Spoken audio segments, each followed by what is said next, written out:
following is a presentation of the Belly Up Sports Media Network. Here's what's cooking on today's Sports Stove Football Show. We start our NFL preview, and we're looking at the NFC East. That's what's cooking on today's Sports Stove Football Show.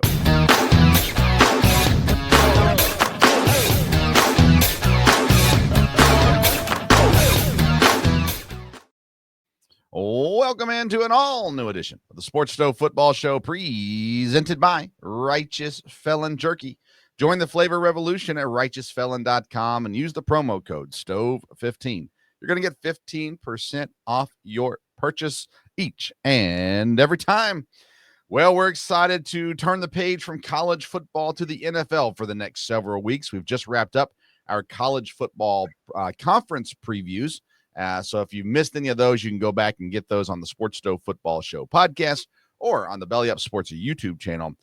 Just look for the Sports Stove Football Show there, and you can find those episodes. But today, we get into the NFL. Hello, everybody. I'm Vince Stover, joined as I am every week by my dad, Dale Stover. Dad, how you been? Doing good here. Definitely had a little summer weather here in Ohio, so we're doing fine, and looking forward to talking about the NFL.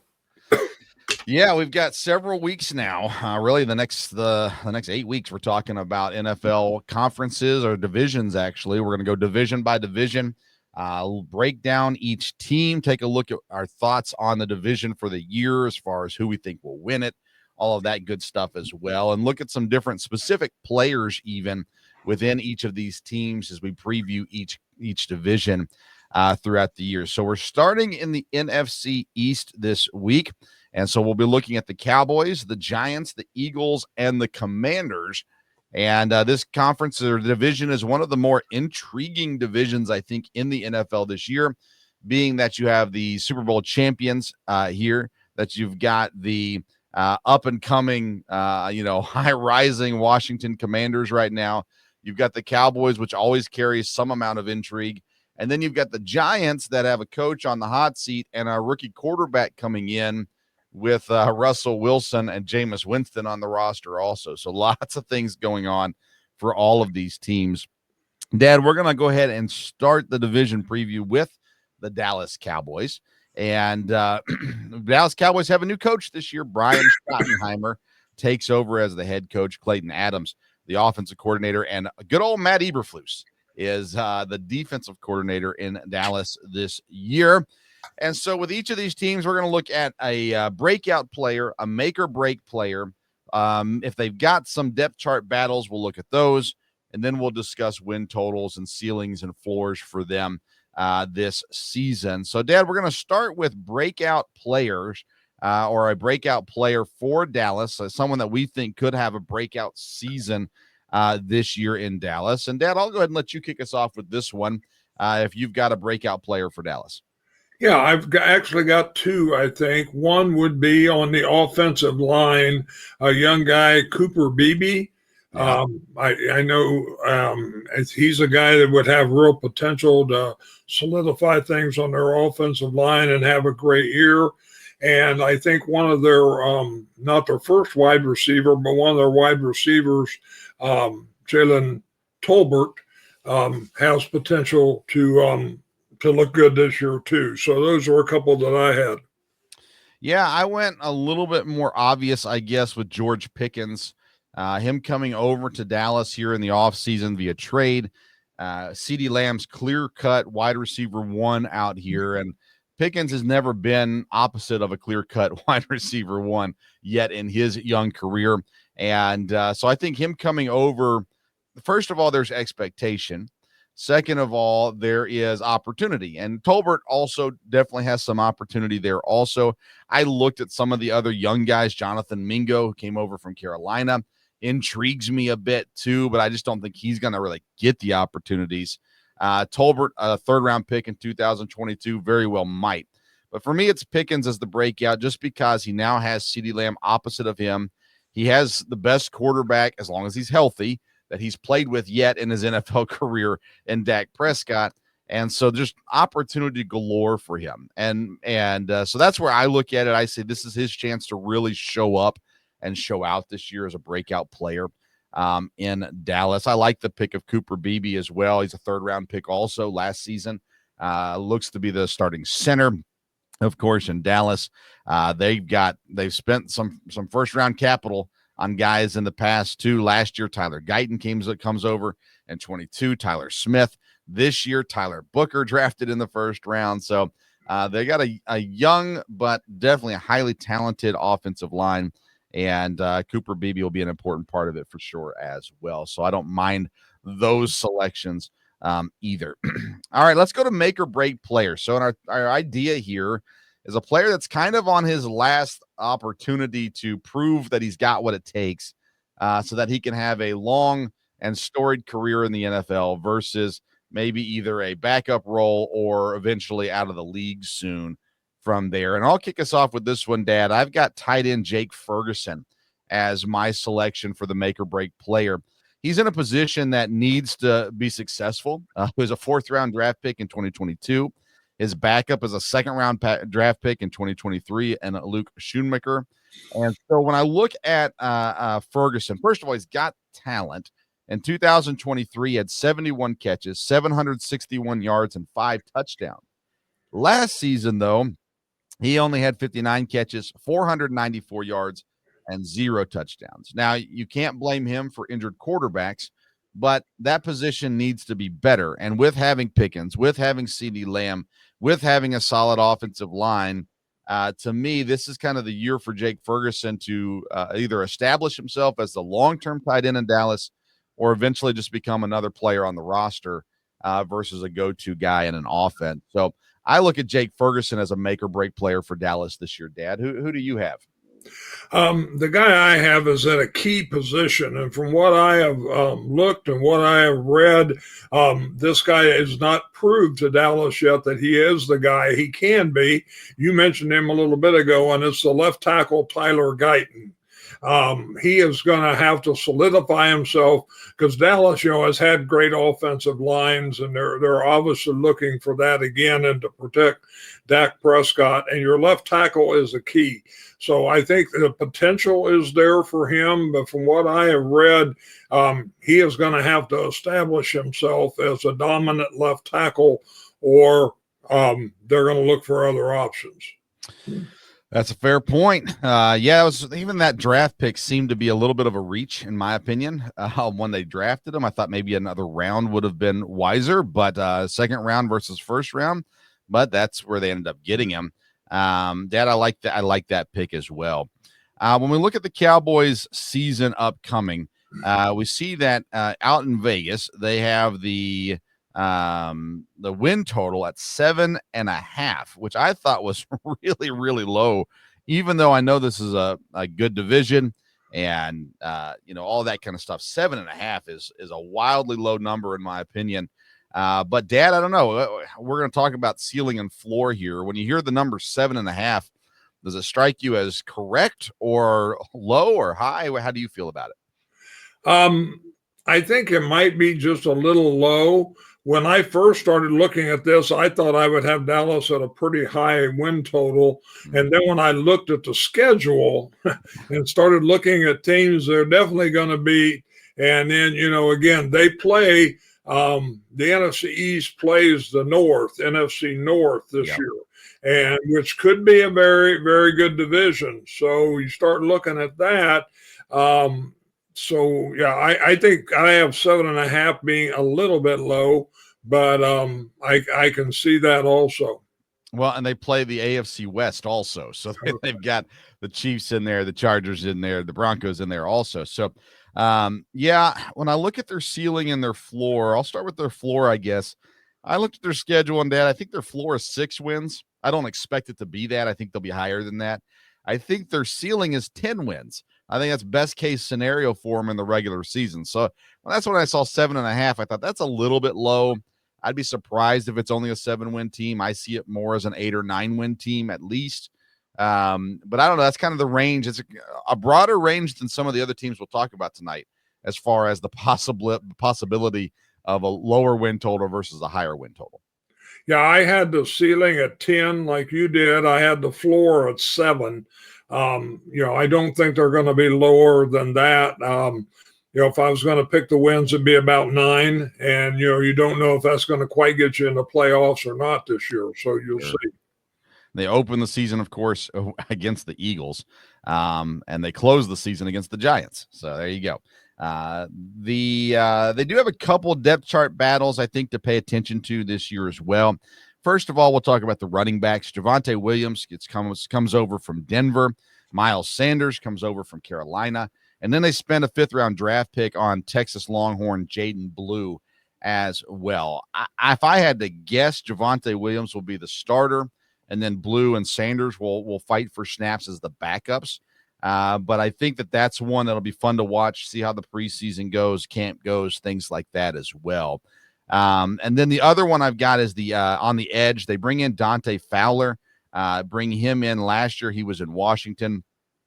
And then, of course, they drafted a kid out of BC that we really like, Donovan Ezaraku, as well. So that's the battle on defense I'm kind of paying attention to also. I think the cornerbacks could be fun. They drafted Siobhan Revel in the 3rd round. They've got Trevon Diggs. They've got Khair Elam that they traded for with Buffalo as well. So we'll see how that kind of plays out. It seems like there's more room for cornerbacks, though, to get on the field than there are for edge rushers and for running backs. So I think that the running backs and the edge rushers will maybe be a little bit more fun about that. I know you kind of have a soft spot for Javonte Williams just as a fantasy football player, Dad. Any thoughts on that 3-way battle between Javonte Williams, Jaden Blue, and Miles Sanders? Yes, I had both those positions as the battle positions. Javonte Williams, like I said, I liked a lot a couple years ago in fantasy. I just don't know if he's going to get back, to what we were expecting or not. Sanders has been reliable at times, and I would think that the kid from Texas, Blue, he's going to get every opportunity. No doubt about that. And so we will see. It'd be great. Williams will make a big difference in their team if he can get back to what he was. But whether he will be, I don't know. And like you said, teams use at least 2 running backs these days. So I think Blue will get a chance. I think Sanders is probably the guy of that 3 that you kind of know as reliable. But whether he's going to be the bell cow, I don't know. All right, we're going to come back to the Cowboys in a moment when we look at the entire division as far as picking winners and seeing how things will rank out for them. But let's move on to the Giants next. They had an intriguing offseason, to say the least. Brian Daboll back as head coach, Mike Kafka as offensive coordinator, and Shane Bowen as the defensive coordinator. Let's start with breakout players, Dad. I'm going to go with Wandale Robinson, the wide receiver, 2nd-round pick in 2022. He has improved every season he's been in the league now. In 2022, he only had 23 catches and 1 touchdown. In 2023, he had 60 catches, 525 yards, and a touchdown. Last year, Dad, he hit 93 catches, 140 yards, and 3 touchdowns. No, I'm sorry, not 140 yards.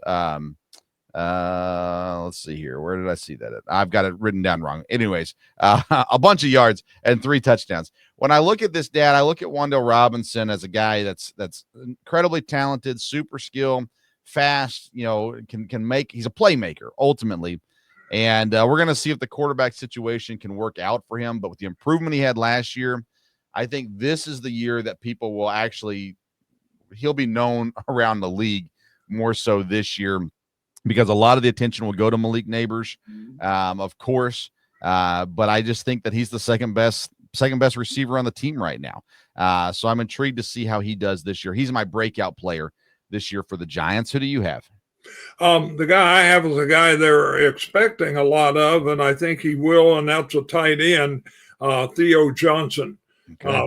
He's going to have great potential. With the quarterback situation there in New York, so that if he can establish himself as a go-to tight end, then he's going to have a good year, because they're going to have to use the tight end a lot. Sure.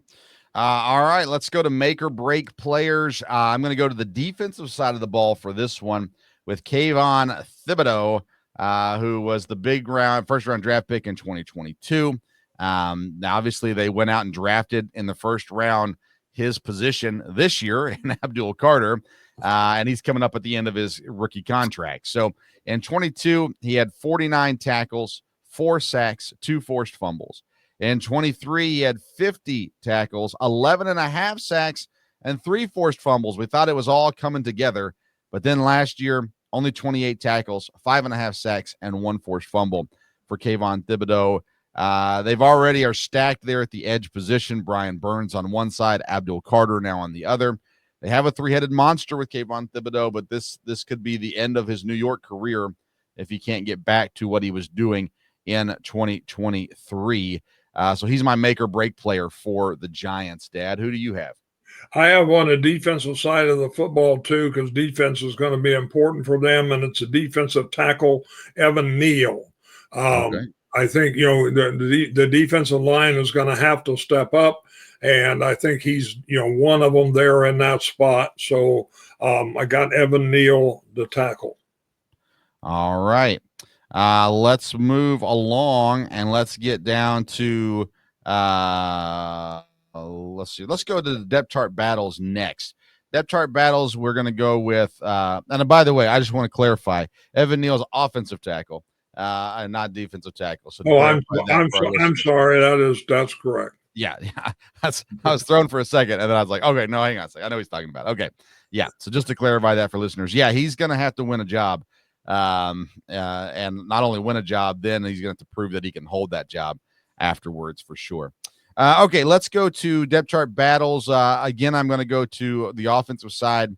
I think receivers intriguing, Darius Slayton and Jalen Hyatt. Neither one of them are wide receiver 1, nor do I think they're wide receiver 2. I see them more as wide receiver 3s personally. But Jalen Hyatt, there was a lot of expectation with him getting drafted in the 3rd round. Darius Slayton has had a decent career in the NFL, but I think these are going to be guys fighting for opportunities this year. And so I think that's an intriguing one to watch. And then I also go back to running back. I think Tyrone Tracy is your clear-cut running back 1, but who's going to get the carries after him? Devin Singletary or the rookie Cam Thibodeau?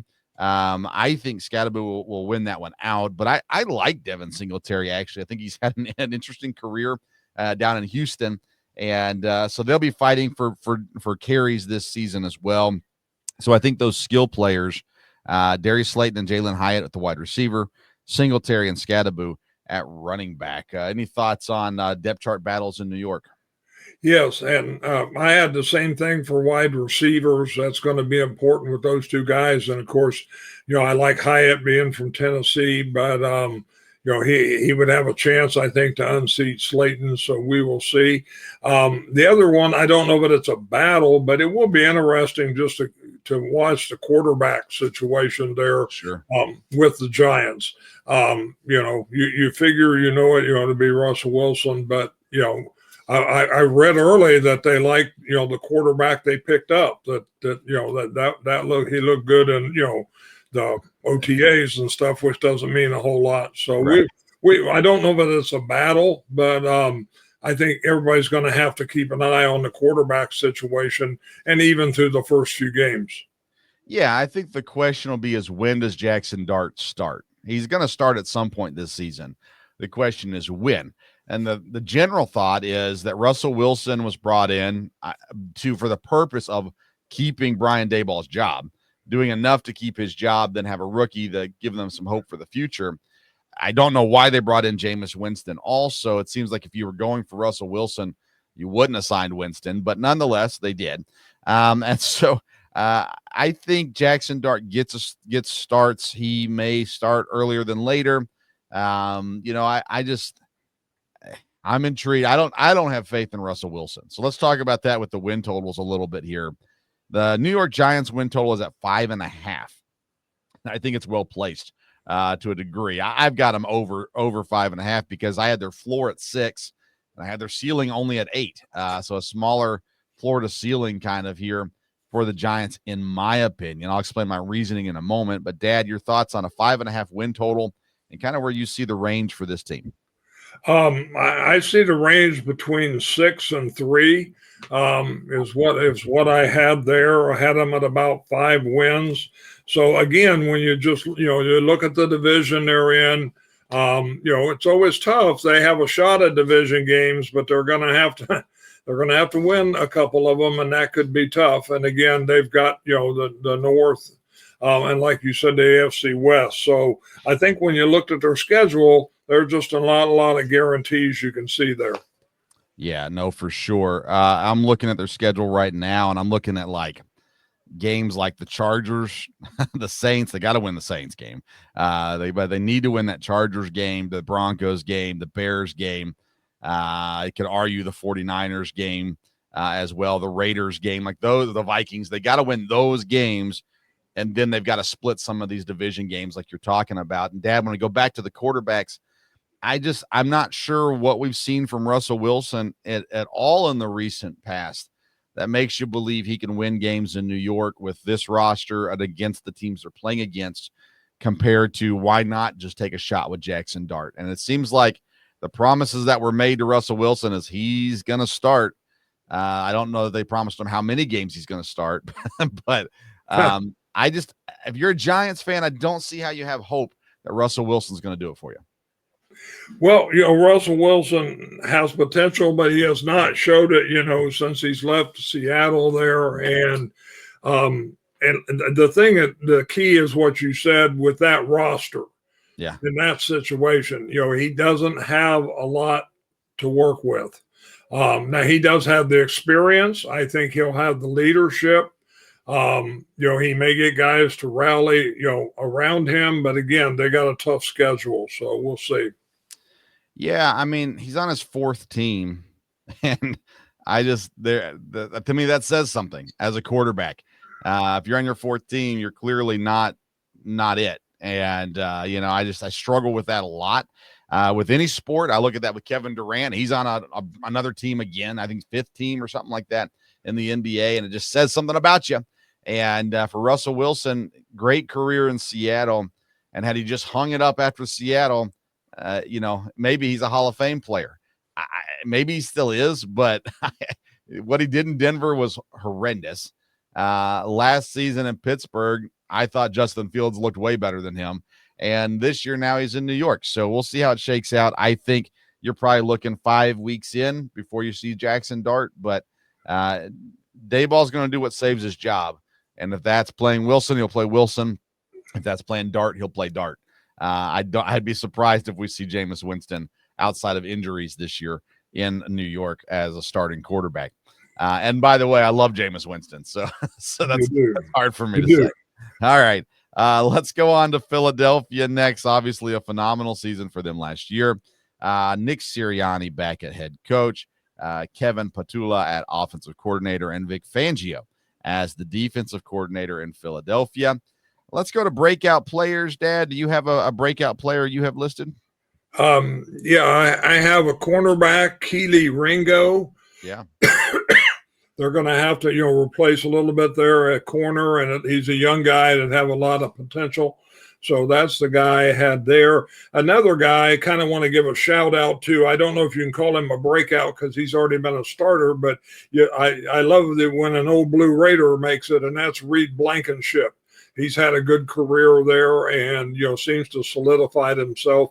So I always like to make mention of him. But Keely Ringo was the breakout guy I had to watch. Yeah, I considered him as well. I'm going to go with edge rusher Azeez Ojulari, who was with the Giants previously, comes over with different, retirements and different things that go on there this offseason. He's going to have opportunity. Now, Jalix Hunt, we'll talk about him in a moment, could win the job there. But I think Ojulari fitting in this defense is going to be great. Obviously a good college player. Hasn't really been able to get things going yet in his 4 years with the Giants. His best season was his rookie year when he had 49 tackles, 8 sacks, a forced fumble. Last year, only 28 tackles. He did have 6 sacks as well. So I think him put in this, go back to Saquon Barkley. I know they're completely different players, but Saquon comes over from the Giants, gets put in a really good situation, has an incredible year. He's an incredible player. I think Ojulari is going to be similar in the sense he's going to be into a new environment. It's a much more established professional winning culture over there in Philadelphia right now than what he's experienced the last few years in New York. So I think he's going to step in. I think you're going to see him break out this year. Let's go to make or break players now. Someone who needs this season to establish himself for the rest of his career. Dad, who do you go with for make or break player? Well, I have a guy on the defense, and actually, hopefully, I have a defensive player this time. Sorry about that problem there. You know the history of my writing, so Yes. even I can struggle with that. But it seems to me the linebacker Nolan Smith is a guy that is going to have to produce. If the defense is going to be what they were last year, there'll be pressure on that. And so Nolan Smith was the guy I saw that looked like that. Yeah, I think that's fair. I think when you look at the defense again with some retirements and things, you need some of these young guys to now really fill those roles. And they've got a lot. I looked at the defensive line as well. They've got good players who've done a lot of good things in Jalen Carter and Jordan Davis. We'll talk about somebody else here in just a moment with the depth chart battle as well.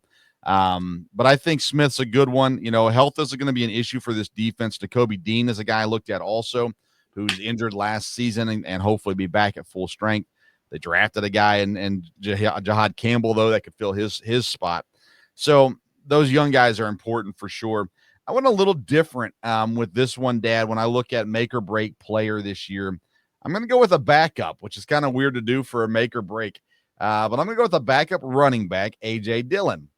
And the reason why I bring up A.J. Dillon is because as Packer fans, we are well acquainted with A.J. Dillon and the career he had in Green Bay up to this point. Injuries and stuff like that kind of ended his time in Green Bay.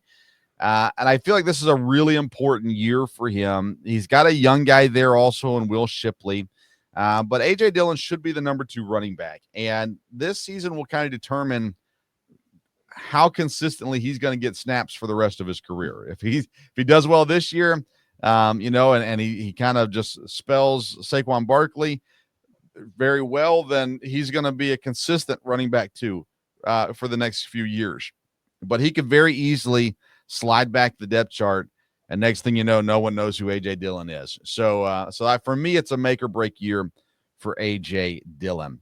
Depth chart battles. I go back to who I talked about with Ojulari, Jalix Hunt as well. They'll be battling for snaps there at edge on one side. So I think that'll be a good battle to watch. And then on the defensive line, you got Ojomo Moro, 7th round pick in 2023, and the rookie Ty Robinson, the 4th round pick from this season, battling out for snaps there on the defensive line. That'll be a fun one to watch.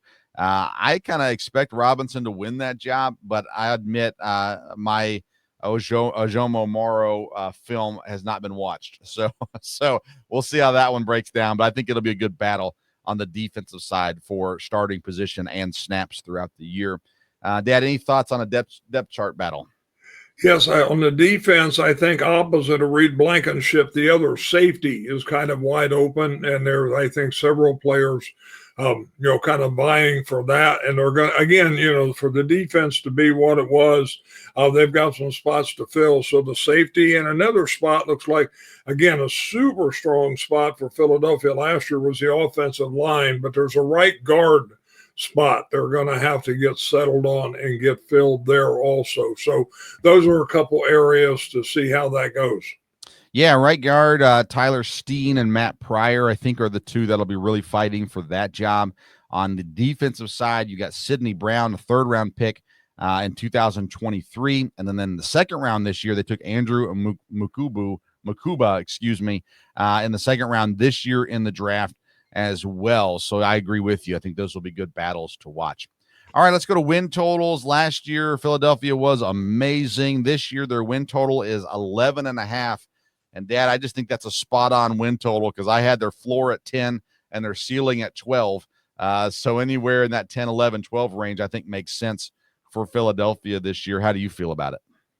Yeah, I had their ceiling a little higher at 14 and the floor at 11.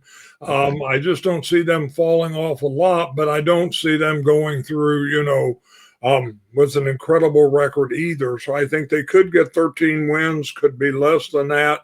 But I had 14 and 11 as the ceiling and the floor. Well, Eagles fans will appreciate that for sure. They should be good. Again, injuries will could play a major role with any of these teams. If Jalen Hurts goes down, then it's a whole nother story. If Saquon Barkley goes down, it could impact it greatly, all that kind of stuff. So we understand that. But as it sits right now, I think we're sitting at Philadelphia looking pretty solid this season. All right, let's jump down then to the fourth team in the division, and that is the Washington Commanders. A massive surprise last season with what they were able to do. Dan Quinn, the head coach, Clint Kingsbury, the offensive coordinator, Joe Witt Jr., the defensive coordinator. Dad, let's go to breakout players. And this was one of the hardest teams for me to come up with a breakout player because I felt like last year the guys kind of did what they were, at their highest peak basically last season. So I'm intrigued to see who you have for a breakout player for Washington. Well, I was trying to get back to that again because my writing kind of hurts me, but he's a defensive tackle, and the last name is Newton. Jarzon Newton from Illinois. Yeah, okay. That's why I was having trouble pronouncing that. So, again, defense will be important, and this guy has potential to have a good year and fill in the spot there as a defensive tackle. For sure. Yeah. Last year's second round pick, Illinois kid. And, he's going to have to step up very soon because Daron Payne ahead of him is aging. And so they need that young guy to step in for sure as well. And maybe he can play beside him.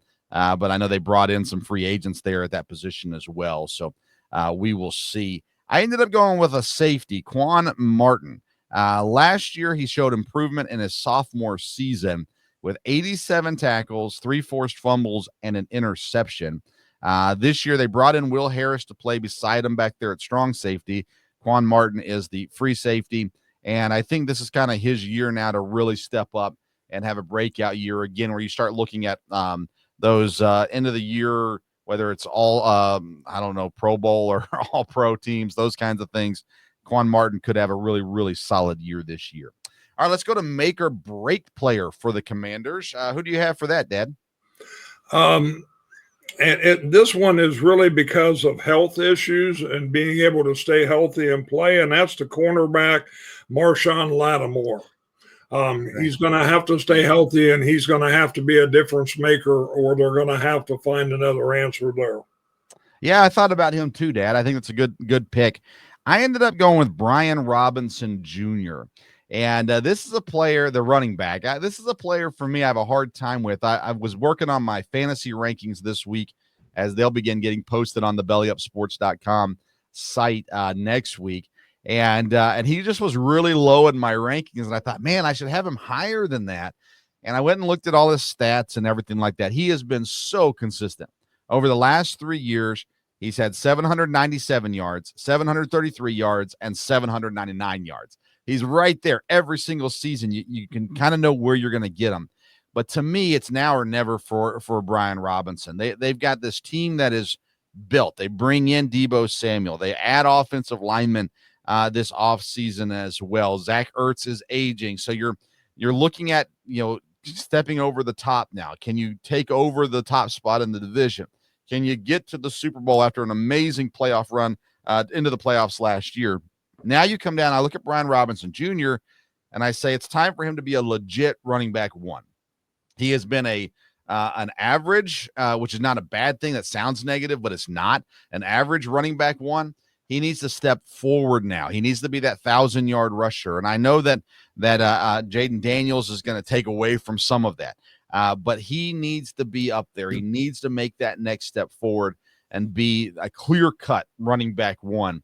Or else I think Washington's going to be looking at him as a shareholder. Austin Eckler's not going to take his job. Jeremy McNichols is not going to take his job.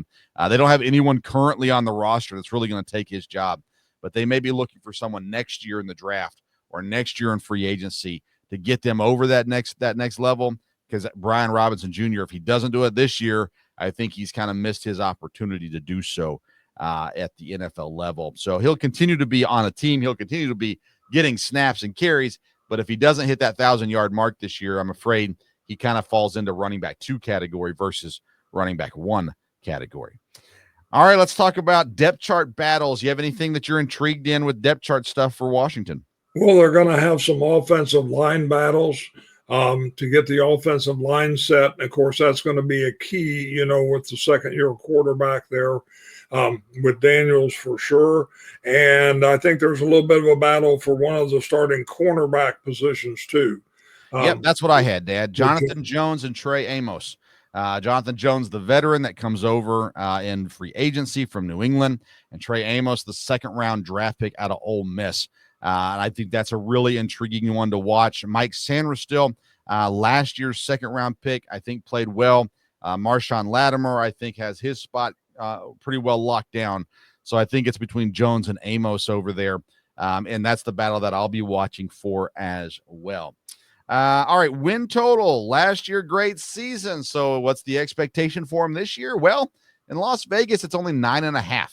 And so, Dad, when I look at 9.5, I was a little surprised by that number. I thought it would hit double digits, but they closed the season with the Eagles twice in 3 weeks.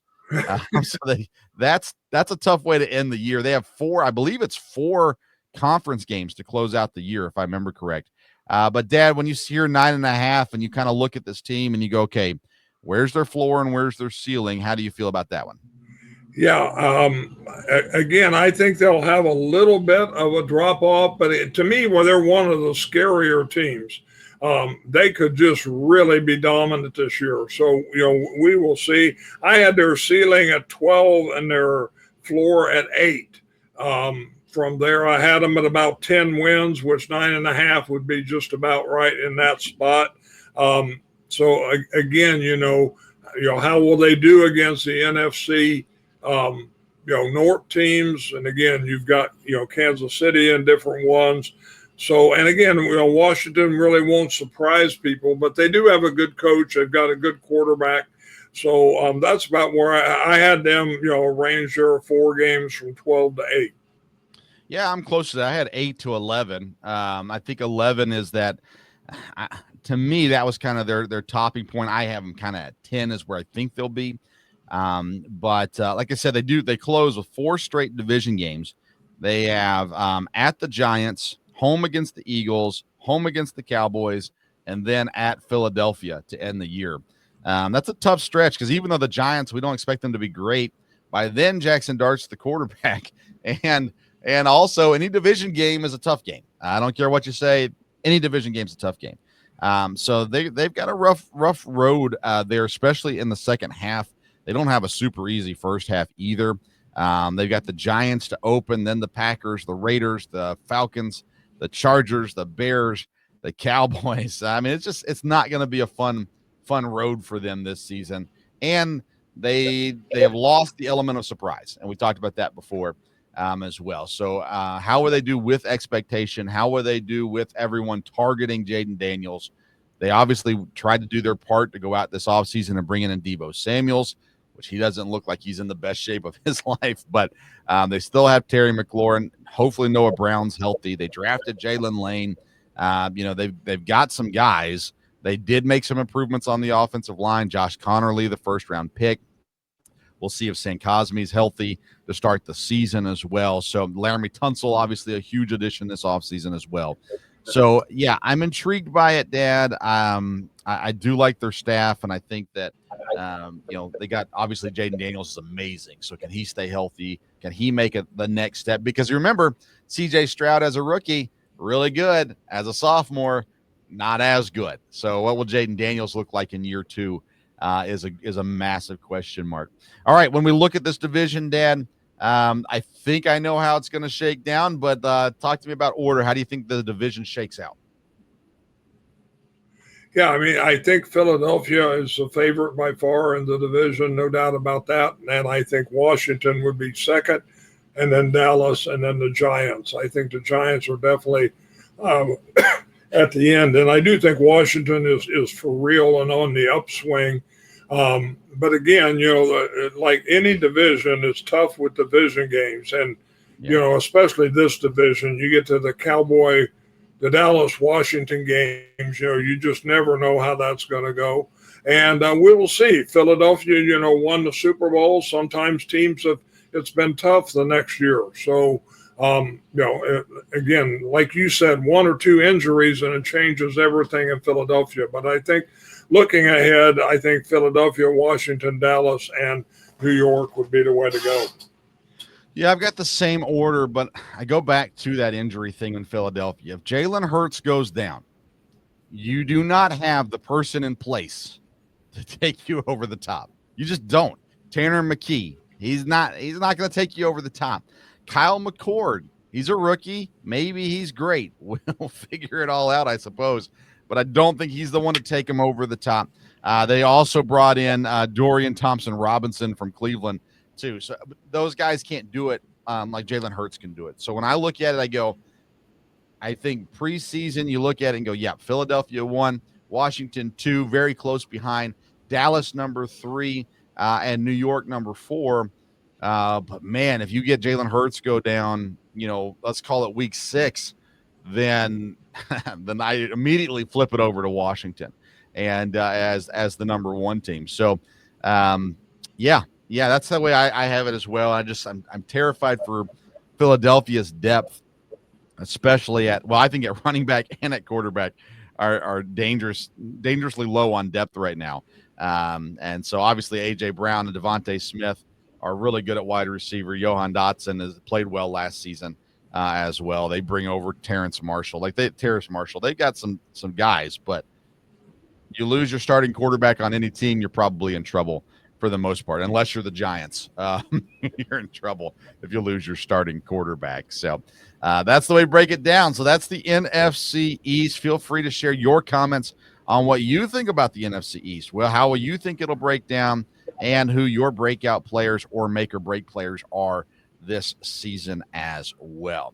All right, Dad, you got your MTSU shout out in this episode. Anything else you want to discuss before we close it out today? No. Again, you made a good point about Washington having Philadelphia twice in the last 3 games. That'll have a lot to do with physical conditioning, because when you're going to be jumping over the line that many times, two out of 3 weeks, you're going to have to really be in shape for that. I did hear this week too, somewhere about Philadelphia, that they had a real good team and then they lost their coordinators and it was tough the next year. Then, they got new coordinators last year, but now they've lost, Kellen Moore. So, this was someone, and many people, you have questioned Sirianni, and someone said that, we'll see if he can hold this together, because the last time he lost coordinators, it didn't go well. So I thought that was an interesting point. Yeah, that's something to consider. No doubt about it. Something to consider for sure from there.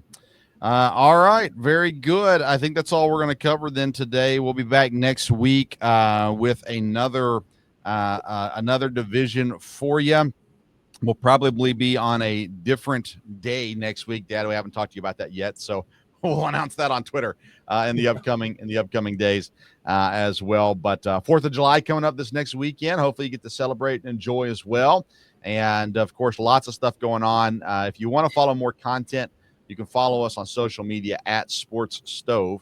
And then I also host 2 other shows. On Sunday nights, I host the Belly Up Fantasy Live Baseball Show. And on Tuesday night, I host the Belly Up Fantasy Live Football Show.